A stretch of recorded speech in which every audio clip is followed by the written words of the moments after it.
Mi chiamo Mor, vengo dal Gambia, ho 18 anni. Sono arrivato in Italia nel 2017 dopo un lungo viaggio attraverso la Libia. Io non lo so come sarà il futuro, ma scusate, io non lo so come sarà il futuro del mondo, ma credo che tutti possano essere utili in questo mondo che cambia così velocemente. Non solo chi ha il master in America e vuole curare le malattie, ma anche chi come me ha solo la terza media. Mi piace l'idea di parlare di futuro, perché ho capito che a volte come mi sento oggi non dipende solo da come il mio passato lontano o cosa è successo stamattina, ma anche da come immagino il mio futuro. E questo è vero, per me, per tutti gli esseri umani. È strano, ma il futuro cambia. Per esempio, quando ho lasciato il Gambia, la mia idea di futuro è di poter studiare, lavorare un giorno e, come dite in Italia, fare famiglia. Avrei una moglie e dei figli ed è stato davvero bello pensarci. Poi però, quando il viaggio è diventato molto duro, il mio futuro era tutto in una parola: salvarmi. E sembrava davvero difficile e io stavo molto male. Quando un anno fa sono finalmente arrivato in Sicilia, a Siracusa, sono andata a vivere a un centro di accoglienza molto grande, dove eravamo tutti contenti di essere vivi, ma nessuno mi diceva cosa fare. Non sapevo parlare italiano, non andavo a scuola, il futuro era fermo.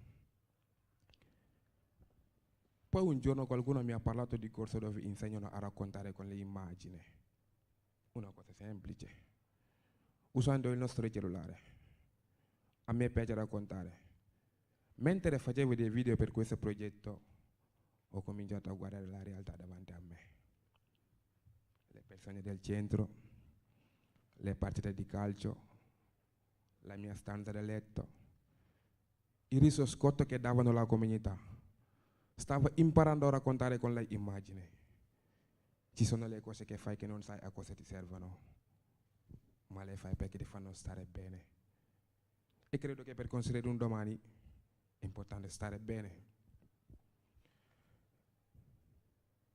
Può senza darmi nemmeno 24 ore per prepararmi. Mi hanno trasferito a 200 km da Siracusa, in una comunità per i minori di seconda accoglienza.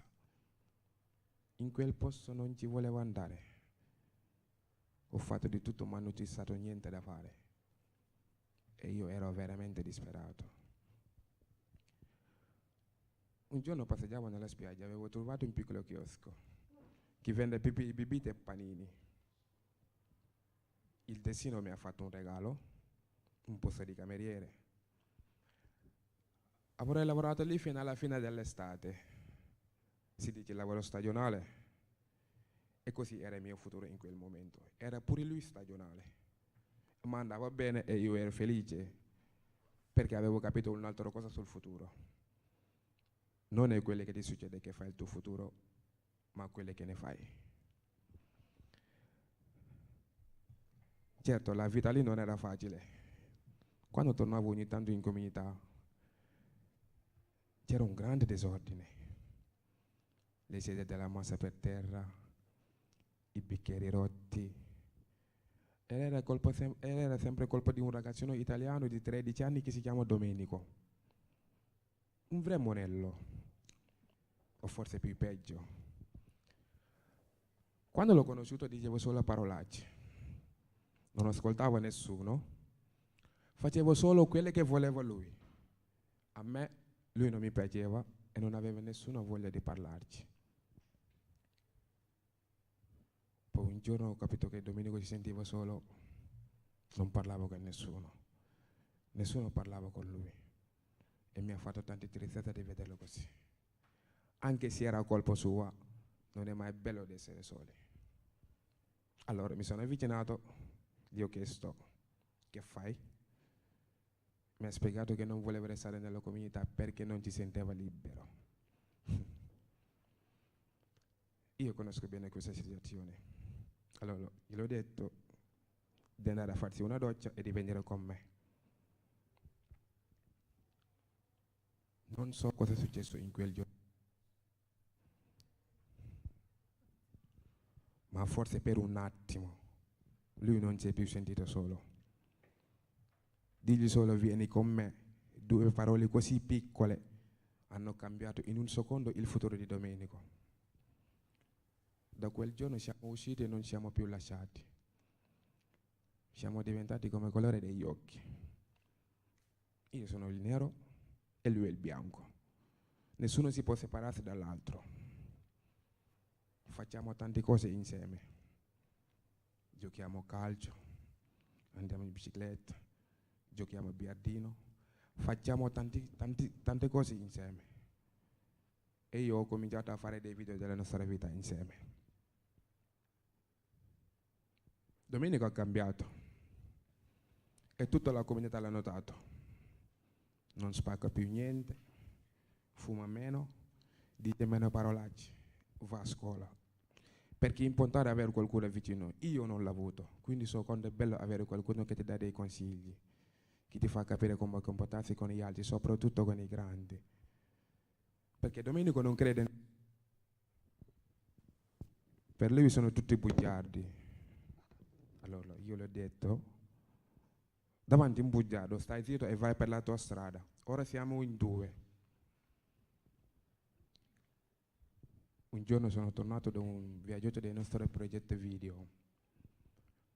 Lui mi ha abbracciato e mi ha dato un bacino e mi ha detto due cose.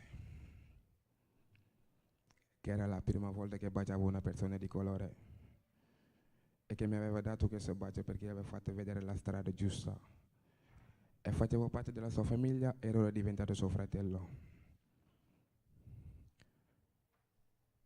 Così ho capito quelle parole che gli avevo detto mesi prima, vieni con me, non avevano cambiato solo il futuro di Domenico, ma anche il mio.